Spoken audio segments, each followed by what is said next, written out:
Salut les apprentis skippers, on se retrouve pour une nouvelle vidéo de conseils en météo et stratégie pour performer sur la route du Rhum virtuelle avec le club Panosport de France Télé. Aujourd'hui, on va voir une notion assez particulière mais très importante et qui est très proche de ce que vivent les marins en mer. On fait un petit tour sur la carto et je vous explique ça tout de suite. C'est parti. Nous voilà sur la cartographie de la course avec toujours notre anticyclone au centre de la zone de course, avec la zone sans vent au milieu et les vents qui tournent dans le sens des aiguilles d'une montre autour de l'anticyclone.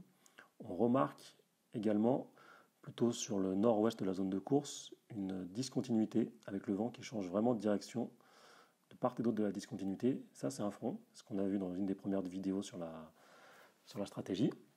Et donc, on a différents groupes de bateaux qui se baladent là-dedans. Un groupe à l'est de l'anticyclone, qui va donc essayer de passer à l'est et rapidement rejoindre les alizés, donc les vents portants ici.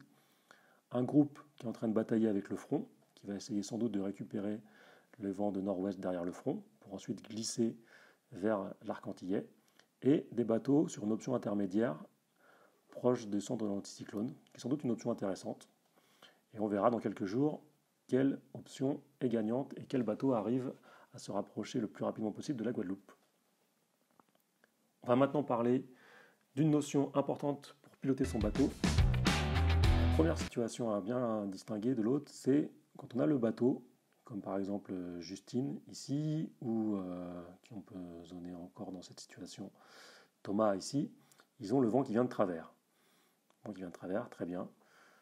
Et une situation qui va bientôt être différente pour Charlie, quand il va rentrer dans la dorsale ici et passer dans les alizés, il va avoir le vent qui vient de dos.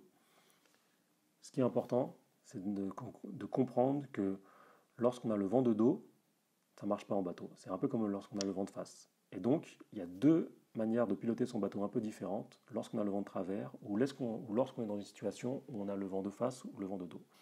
Quand on est avec le vent qui est plutôt sur une situation de vent de travers, on peut avoir plutôt un cap constant, c'est-à-dire c'est le petit chiffre qui est marqué ici, c'est-à-dire le bateau va tout le temps dans la même direction.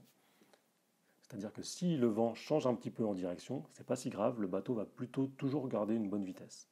En revanche, si on est dans une situation où là, le vent vient de derrière ou le vent vient quasiment de face, il va falloir plutôt garder un angle du vent par rapport au bateau qui est constant. Et ça, on le fait avec le petit cadenas qui est là. Moi, comme je suis encore dans une situation où j'ai le vent qui vient de travers, je suis en mode cap.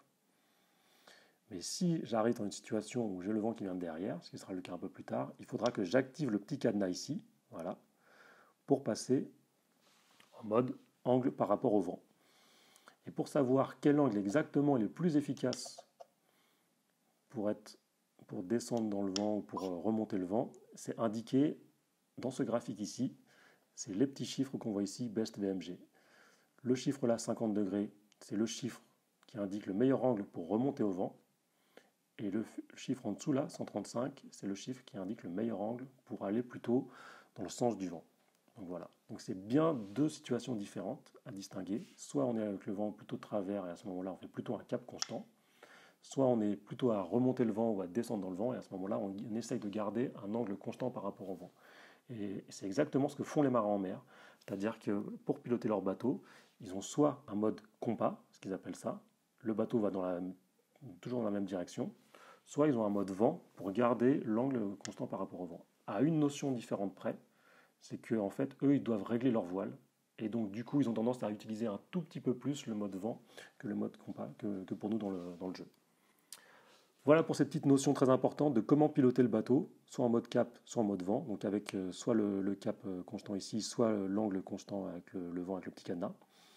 Je vous donne rendez-vous demain et on verra comment négocier la suite de la course et notamment on parlera bientôt des alizés pour savoir comment négocier ces vents portants pour arriver aux Antilles. Voilà, c'est tout pour aujourd'hui. Si vous avez aimé la vidéo, n'hésitez pas à la partager. Mettez en commentaire si vous avez des questions sur la météo et la stratégie. J'essaierai d'y répondre dans les prochaines vidéos. Et n'oubliez pas, sur le virtuel comme en mer, on lâche rien.